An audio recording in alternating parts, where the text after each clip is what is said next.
જે પણ હિંસક પગલાઓ એસએસજી હોસ્પિટલના મેડિકલ કેમ્પસમાં જે છાશવારે બનતી જે ઘટનાઓ છે એના વિરોધમાં જે અમે અહિંસક ઇમરજન્સી સેવાઓ ચાલુ રાખી અને નોન ઇમરજન્સી સર્વિસીસ બંધ કરી હતી તેના પ્રતિઘાત રૂપે ગઈકાલે અમારે કલેક્ટરશ્રી દ્વારા, એસીપી સાહેબ દ્વારા, અમારા ડીન સાહેબ દ્વારા અમારી વાતોને અને અમારી રજૂઆતોને સાંભળવામાં આવી. ખૂબ જ હકારાત્મક અભિગમ દ્વારા એ લોકોએ અમારી વાતોને સાંભળી, અમારી રજૂઆતોને સમજી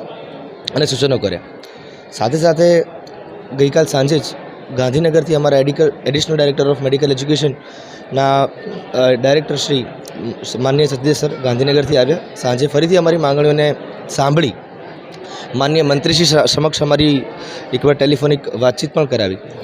અને અમારી વાતચીતના અનુરૂપે જે અમારી પ્રથમ માંગણી હતી કે સઘન સુરક્ષા, મધ્ય ગુજરાતની સૌથી મોટી hospital Baroda medical college SSG hospital, જેની સિક્યોરિટીની સંખ્યા છેલ્લા 3 વર્ષથી માત્ર 112,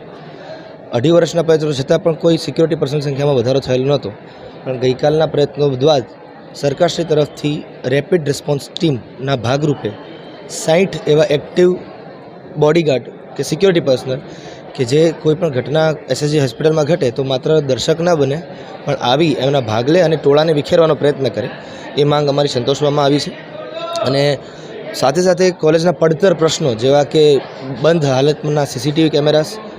ઘણી જગ્યાએ લાઇટનો અભાવ, એ ક્રાઉડ કંટ્રોલનું મિસમેનેજમેન્ટ, એ દરેક પ્રશ્નો